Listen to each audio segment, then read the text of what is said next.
Price allot. அவரை தியானிக்கிறதான இனிதான பகுதியிலே உங்களை சந்திப்பது மிகவும் சந்தோஷம். இன்றைய பரிசுத்த வேதத்தில் யாத்ரா புத்தகம் 14ஆம் அதிகாரம் 13ஆம் வசனம். அப்போது மோசே ஜனங்களை நோக்கி சொல்கிற ஒரு வார்த்தை போகுது. அப்போது மோசே ஜனங்களை நோக்கி, எப்போது 430 வருஷமாக அடிமைத்துவத்தில் காணப்படுகிறாங்க, 430 வருஷம் முடிகிற அன்றைய தினமே புறப்பட்டு வந்தார்கள் என்று சொல்லப்படும். புறப்பட்டு வந்தவங்களுக்கு முன்னாடி சமுத்திரம் இருக்குது, பயந்து போய் காணப்படுகிறான். பார்வோனு சேனை பின்தொடர்ந்து வருது, வழியே இல்லை. அப்போ தான் மோசே சொல்கிறார், ரெண்டாவது பயப்படாதீங்க.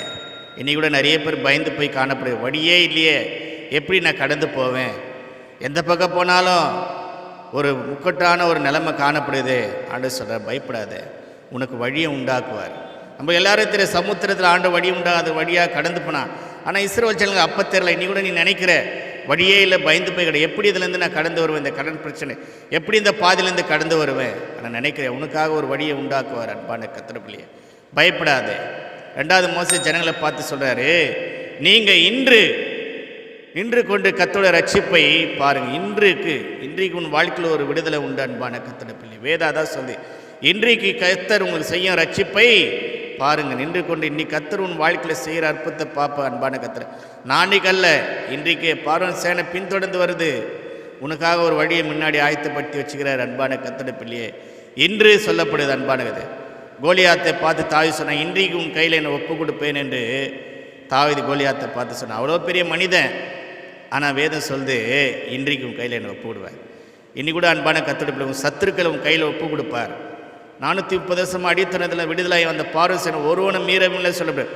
ஒருத்தரோட மீறல, எல்லாம் சமுத்திரத்தில் மாண்டு போனாங்க. அன்பான கர்த்தர் பிள்ளையே, மூன்றாவது சொல்லுகிறார் மோசே, இன்று காண்ற எகிப்தனே இனி என்றுமே காண மாட்டேன். உன் வாழ்க்கையோட இன்று காண எகிப்தனே, உன் வாழ்க்கையுமே சத்துரு நீ காணவே மாட்டேன். அன்பான கர்த்தர் பிள்ளையே, தேடியும் காணாத இருப்பார்கள் என்று வசனம் சொல்லுது.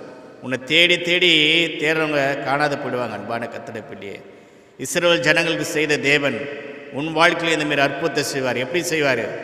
பயப்படாத, இன்றைக்கு கர்த்தர் செய்ய ரட்சிப்பை நீ பார்ப்ப. மூன்றாவது பார், இன்று காண எகிப்தனே நீ என்றுமே காண மாட்டேன். உனக்காக சமுத்திரத்தில் ஆண்டவர் வழியை உண்டாக்குவார். ஏதோ ஒரு வழியை உண்டாக்குறார், அது உனக்கு தெரியாது. ஆண்டவர் செய்கிறப்போ கண்கள் பிரமித்து காணப்படும். இஸ்ரவேல் ஜனங்கள் பிரமித்து போனால் சமுத்திரத்தில் எப்படி வழி உண்டாகும், ஆனால் தேவன் அங்கேயே வழியை உண்டாக்குறார். உன் வாழ்க்கையோட வழியை உண்டாக்கி உன்னை வெளியே கொண்டு வந்து உன்னையும் குடும்பத்தை விடுவார். அன்பான கர்த்தர் பிள்ளையே, கர்த்தர் உன்னை ஆசீர்வதிப்பாராக. ஆமென்.